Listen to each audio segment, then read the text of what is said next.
परमात्मा की महती अनुकंपा होती है, तब हमारा चिंतन वेद से जुड़ता है।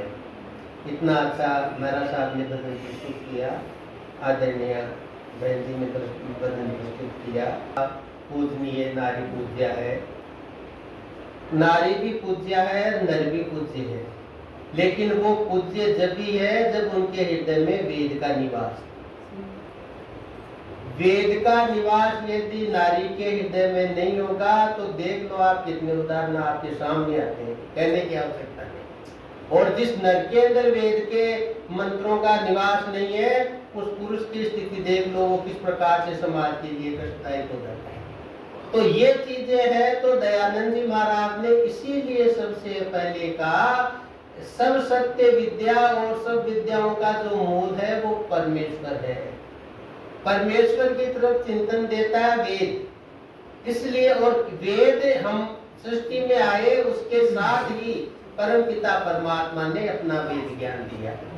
उसका अनुसरण करते हुए यदि हम चलते हैं तब तो हम हमारे लिए भी लाभदायक रहेंगे, परिवार के लिए भी लाभदायक रहेंगे, समाज के लिए भी लाभदायक रहेंगे और अंतरराष्ट्रीय स्तर के ऊपर भी वसुदेव कुटुंबकम का सपना साकार कर सकते हैं। अन्यथा कोई दूसरा मार्ग है नहीं, वेद कहते हैं। इसलिए हम इस प्रकार का सत्संग करते हैं। हम मैं धन्यवाद देता हूँ आर्य समाज मानसरोवर के पदाधिकारियों को और समस्त श्रोतागण जो उपस्थित है। इतनी श्रद्धा से आप लोग आते हो, ये श्रद्धा परमपिता परमात्मा का वरदान है। देखिए हम कहते हैं भवसागर के पार जाना है, तो भवसागर के पार जाने के लिए एक तो आदमी अकेला प्रयत्न करे तैर के भवसागर को जाने का, तत्व स्वाध्याय जो भी करता है, और एक नाव में बैठ जाए। तो नाव में बैठने में क्या है, नाव में सब बैठते हैं। ये सत्संग नाव ही है जो हमारे को भवसागर से पार ले जाने वाली होती है। एक तो देखो जो सवारी होती है उसमें हम देखते हैं कार में बैठे, बस में बैठे, चाहे रेल में बैठे, ड्राइवर का मुंह तो उधर रहता है, हमारी तरफ नहीं रहता। लेकिन नाव का जो खेवटारा है उसका मुंह जो नाव में बैठे हैं लोग यात्री उनकी तरफ रहता है। तो सत्संग के अंतर्गत जब हम बैठते हैं तो वेद की कृपा हमारे सामने की ओर से होती है। जो भी विद्वान बोलते हैं वेदोक्त बात, वेदोक्त नियम, वेदोक्त सिद्धांत वो हमारे सामने होते हैं और उनका मनोवैज्ञानिक प्रभाव हमारे पर पड़ता है। जो तपस्यारत रहे हैं पहले ऋषि मुनि लोग, उनकी वाणी का प्रवचन और प्रवचनकर्ता की आध्यात्मिक शक्ति का प्रभाव हमारे पे पड़ता है और हम अनायास ही उस नाव में, सत्संग रूपी नाव में बैठ के भवसागर के पार चल जाते हैं। इसलिए सत्संग का बहुत बड़ा महात्म्य माना गया है। अगर सत्संग नहीं होगा तो कुसंग होगा। होना तो एक है, या तो सत्संग कर लो या फिर कुसंग कर लो। और कुसंग करने के क्या परिणाम आते हम जानते हैं, सत्संग करने के क्या परिणाम आते हम जानते हैं। सत्य से जो संग कर लिया ना, उसकी वाणी में इतना ओज और इतना प्रभाव आ जाता है, वो कहते हैं ना श्राप दे दिया। श्राप कैसे लग जाता है उसका, श्रुति उसके जीव्या के ऊपर नाचती है, हृदय के अंदर श्रुति का अक्षय स्रोत प्रवाहित रहता है और आगे प्रवाहित करता है उस श्रुति को। इसलिए उसमें श्राप देने का सामर्थ्य आ जाता है जो मन वाणी कर्म से सत्य का वाचन करता है।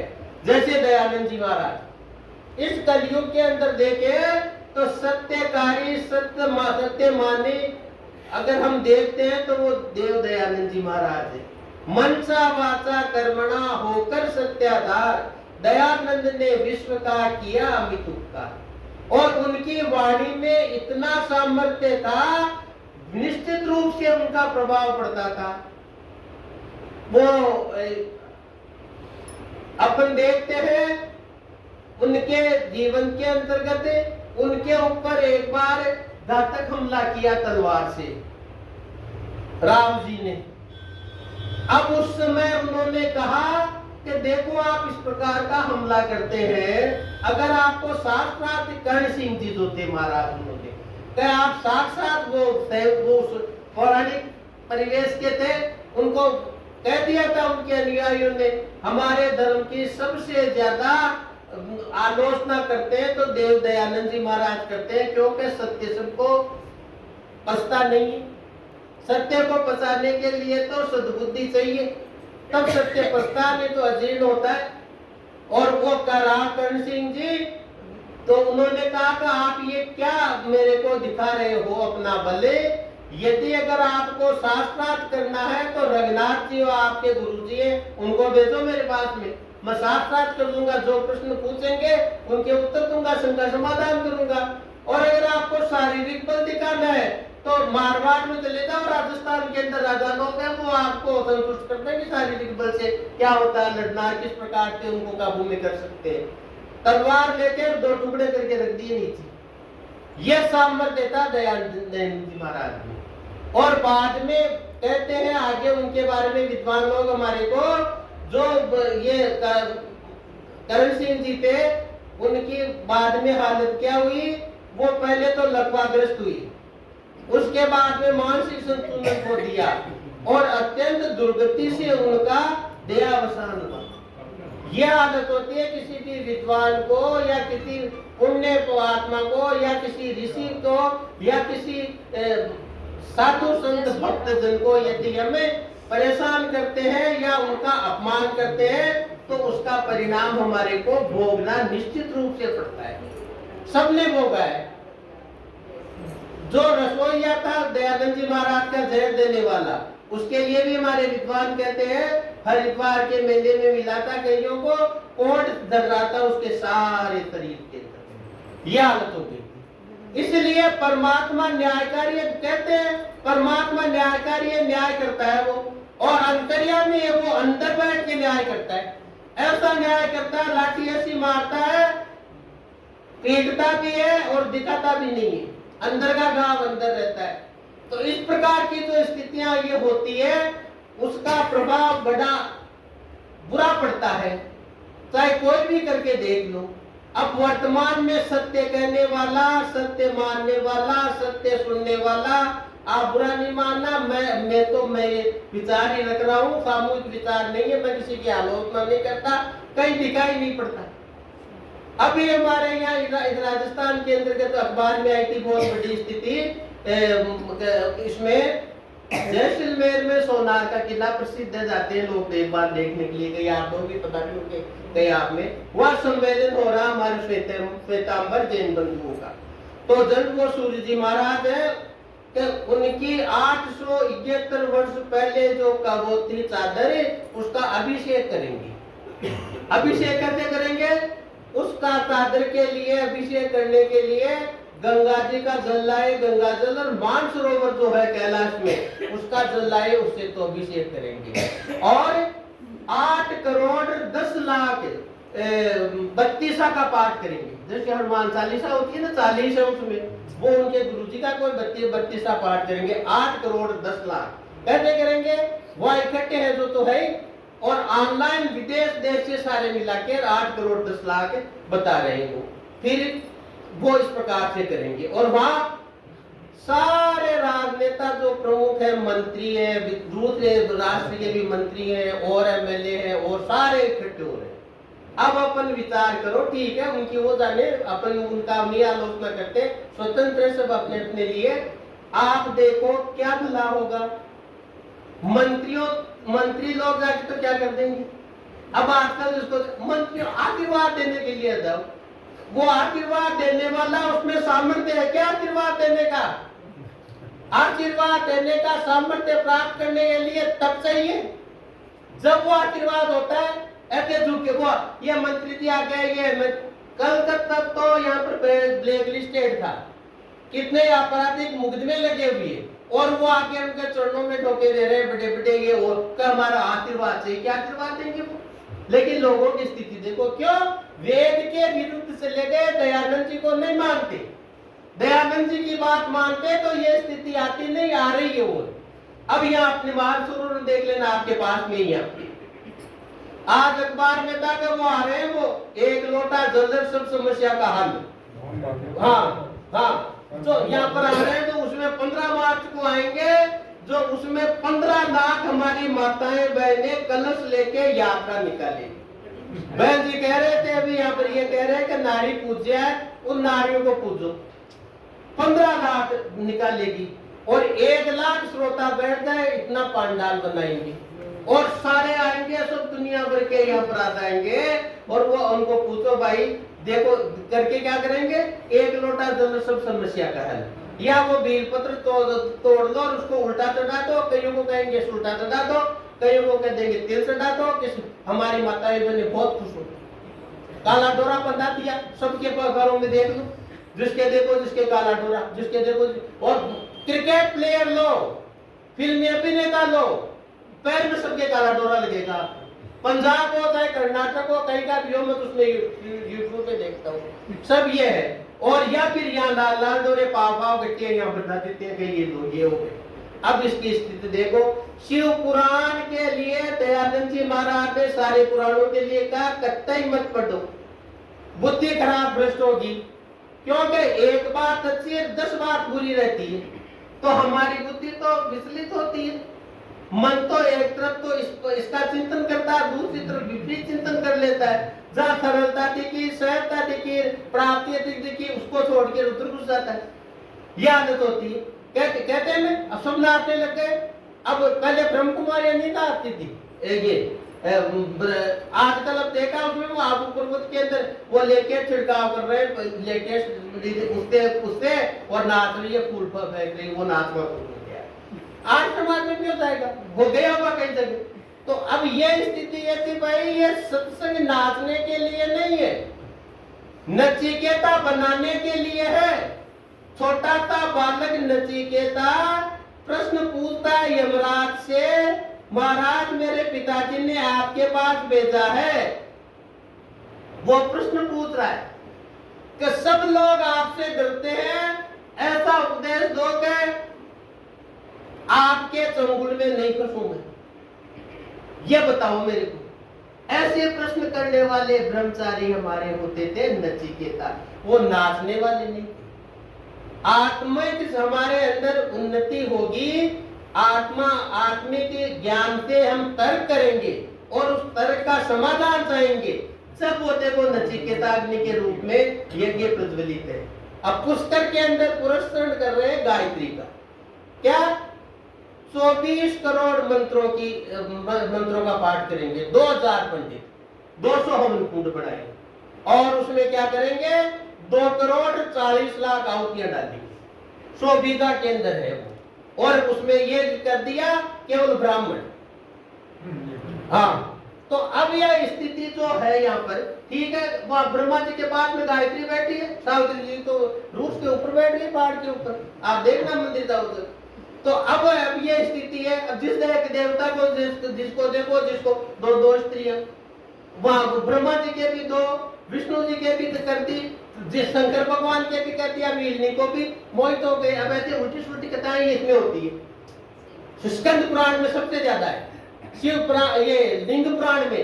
अब यहाँ पर वो क्या करेंगे, वो आएंगे जो प्रदीप जी, वो लिंग पुराण का पाठ करेंगे, बताएंगे वो। और लिंग पुराण आप मेरी बात मैं कह रहा हूँ आपको, विद्वानों की कही हुई बात कर रहा हूँ, मेरी तरफ से नहीं कहता। जो पुष्ट बात होती है वही आपके समक्ष रखता हूँ, क्यों आप सब विद्वान जन है। सब हमारी बहनें विदुषी बहनें ऐसी नहीं है कि जैसे ताए वैसे मोड़ दिया, नहीं, बिल्कुल चिंतनशील और स्वाध्यायशीला है ये। तो इनके सामने तो वही बात करनी पड़ती है जो सत्य और प्रूफ हो वही। तो आप चाहे उसको गीता प्रेस गोरखपुर की लिंग पुराण पढ़ के देख लेना, मैं आपको निश्चित कहता हूँ माता बहनों के सामने मैं तो नहीं पढ़ सकता उसमें, इतनी अश्लीलता है उसमें। और उनके पाठ सुनने के लिए जाएंगे कितने, 1 लाख लोग रोजाना। अब देखो उन पे क्या प्रभाव पड़ेगा। अब हालत ये, दयानंद जी महाराज ने कहा ना, सत्य बात कहने वाले का तो गला घोटा जाता है। हमारे यहाँ पर एक एक्स मुस्लिम है सलीम वास्तिक, वो वहाँ दिल्ली के अंदर था, वो उसके परमात्मा की ज्योति प्रकट हुई, पता नहीं सत्संग से हुई या पुनर्जन्म के संस्कार भी होते हैं, उनसे हो गई। तो उसने जो ये इस्लाम के अंदर देखा कि दूसरे आदमी जो गैर इस्लाम मुस्लिम है उनको ये रोजा खत्म हो जाएंगे, उसके बाद में उनको मुर्शद है वो, उनको काटो मारो, इस्लाम में लो, बेला फुसला के मार्च दर्शे या कैसे भी लो, उनको मुस्लिम बनाओ। तब क्या होगा, जन्नत में मिलेगी तुम्हारे को, बेहतर हुरे मिलेगी तुम्हारे को। और क्या, अगर इसका कोई प्रतिरोध करता हमारे अल्लाह का, हमारे मोहम्मद का, तो उसका सिर अलग कर दो, धड़। हाँ, एक ही सजा, सिर धड़ से जुदा, ये का और कर दिया। अब इस तरह वो कह रहा था, वो खुद मुसलमान कह रहा, मैं खुद दरगाह का रहा हुआ हूँ, मैंने वर्षों इसके ऊपर ये जो इनकी होती है ना बाजारें, इनके ऊपर मैं बैठा हूँ, हलाला मैंने किया 2 बार, इधर 11,000 रुपए लेके। साहब कहता है वो ये गलत है, और ये जो चीजें सारी गलत है, सही तो है ही नहीं इसमें एक ही बात, तो वो सत्य ही तो कह रहा है। और कुरान की उसकी आयतें बता के कह रहा है, देखो ये कुरान पढ़ी, ये आयत है, ये आयत है, तो उसके ऊपर फतवा जारी कर दिया, पैसे देके। अब उस बेचारे को इतना, आप वीडियो देख लो ना तो हमारा सिर चकरा जाए। 2 जनों ने मिलके उसके या चक्कू भोंके या चक्कू भोंके, और उसकी यह हालत हो गई, वो बेचारा मरने, वो मतलब मर ही गया एक तरफ से। फिर वहाँ हॉस्पिटल में परमात्मा की कृपा हुई, उसका इलाज चल रहा है, और वो बहुत सुधार है उसके इलाज के। और वो जो मारने वाले 2 सगे भाई थे, मदरसे में पढ़े हुए थे, मौलवी से शिक्षा लिए हुए थे, विदेश की फंडिंग उनको प्राप्त थी हजारों रुपए की, और उस फंडिंग से के कारण उसको मारा। तो फिर वहाँ सरकार ने अच्छा काम किया, उन दोनों का काउंटर कर दिया, काउंटर हो गया। हाँ, तो उससे ये हो गया कि कम से नहीं तो ये उदयपुर वाली बात होती, वो फिर को काट दिया कन्याला, वो जो काटने वाला था वो खुला घूम रहा है, उसको जमानत मिल गई। तो ये जो दयानंद जी महाराज, अब ये जो इनकी कहता हूँ, अरे भाई सत्य बात को उजागर करो, नहीं तो मारेंगे घर बैठे। अब वो तो कह रहे हैं कि कुछ भी मत करो तुम्हारा, लेकिन ये नहीं मानते मोहम्मद को और दूसरे को मानते हैं तो मार दो ही। अब उसमें कोई गलती थोड़ी है, कोई क्या माने कोई क्या माने, लेकिन इस बात को लेके लेकिन कहते कोई नहीं। क्यों? अब सत्य छिपता है, इसलिए इस प्रकार की वारदातें होती है। तो ऋषि का यह मंतव्य था, सत्य को उजागर करो। लेकिन यहाँ पर हमारे क्या है, आत्मा दबी हुई है, क्योंकि हम डरे हुए हैं, हमारे के अंदर ईश्वर की जो शक्ति काम कर रही है उस पर विश्वास नहीं। यहाँ हमारे संतवाणी में कहा है, श्रवण नयन मुख नासिका सबके एक ही ठोर, देखो सुनबो बोलबो चतुरन के कुछ हो। क्या कहा संतवाणी में? श्रवण कान, मुख, नासिका सबके एक ही ठोर, लेकिन देखना सुनना और बोलना चतुरार्थ में कुछ अलग ही होता है। कैसे होता है? इसका उदाहरण लो। दयानंद जी महाराज बैठे शिवरात्रि के अंदर पूजन के अंदर बड़ी श्रद्धा के साथ में, सारे जने बैठे थे, सारे पूरे पिताजी और सब लोग। लेकिन चूहा जो उत्पात मचाया, शिव की पिंडी पे चढ़ के प्रसाद खाके पुरुष किया, वो दयानंद की आंखों में देखा, और ने तो नहीं देखा।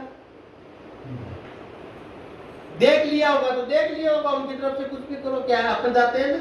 अभी हमारी शीतला माता आएगी, शीतलाष्टमी, हमारी माताएं बहनें खूब शीतलाष्टमी को पूजा करेंगी। राजस्थान सरकार ने अवकाश घोषित कर दिया कि हाँ करो, काफिल के मेले के अंदर ठंडे बनाओ और पूजो शीतला को।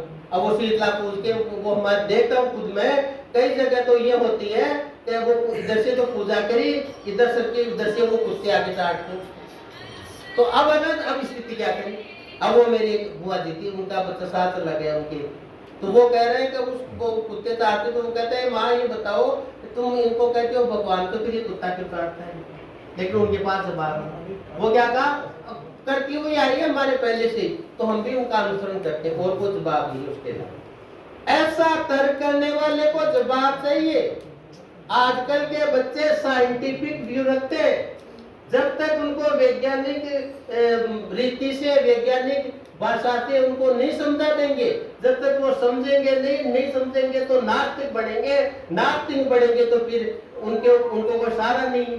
क्योंकि हम आस्तिक आदमी को परमात्मा का सहारा रहता है, परमात्मा की वाणी वेद का सहारा रहता है, नास्तिक को कोई सहारा नहीं रहता। पतंग उड़ाने वाले के हाथ के अंदर चरखी है, डोर है, उड़ाने वाला है, जब तक तो पतंग काबू में रहती है। और जैसे ही वो उड़ाने वाले के संपर्क छूट जाता है, कट जाती है, जब जाने कहीं उड़ती रहती है, वो पतंग का कोई ठिकाना नहीं। ऐसे ही हमारे नास्तिक बच्चों का, नास्तिक भाइयों का ये हालत होती है। वो कहाँ कौन से गड्ढे में गिर जाए कह नहीं सकते कुछ भी। इसलिए का सबसे पहला है आस्तिक बनना। परमात्मा के अंदर हमारी आस्था होनी चाहिए। लेकिन आस्था जब होती है जब आस्था जैसे प्रयोग करें या आस्था जैसे हम उनको दिखाएं कोई करके कि देखो ये आस्था है, ये होती है। श्रद्धानंद जी महाराज वहां पर काशी के अंदर विश्वनाथ के मंदिर में जाए बिना जल ग्रहण नहीं करते, बिना पूजा के।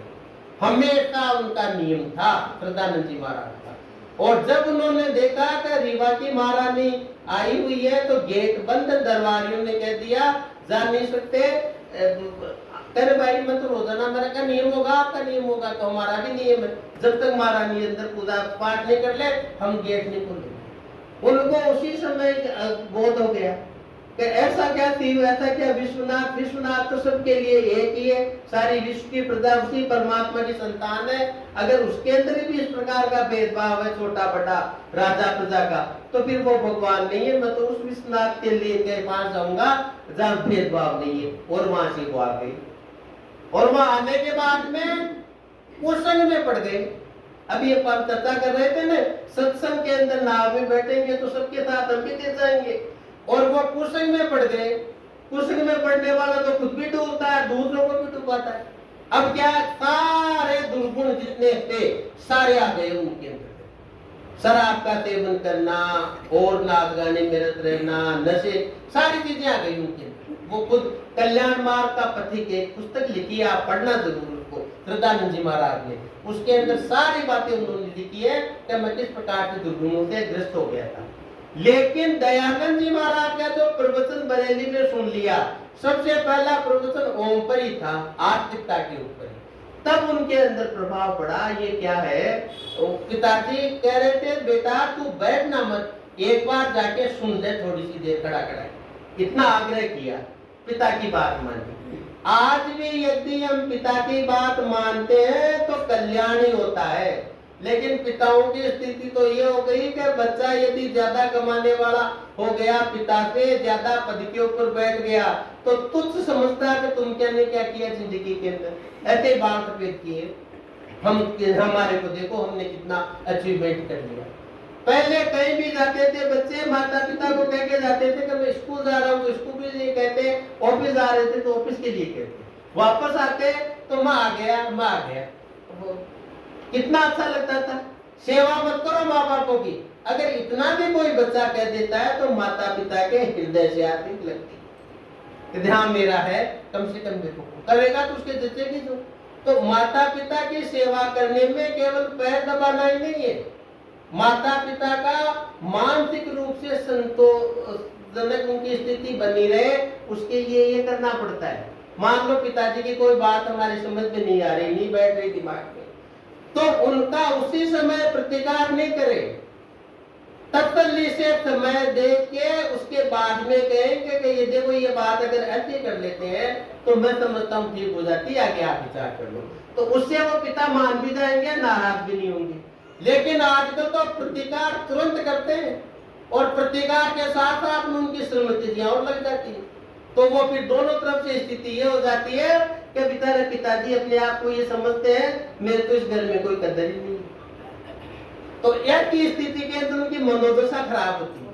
फिर कहते हैं डिप्रेशन में आ गए, बूढ़े हैं, डिमेंशिया हो गया। अरे क्या डिमेंशिया हो गया, उनके अंदर हृदय के अंदर टीस है। जो सम्मान उनको मिलना था, कितने त्याग से, कितने उससे इस परिवार को सींचा था और किस प्रकार से इन बच्चों को बड़ा किया था, आज ये ध्यान देने लगे।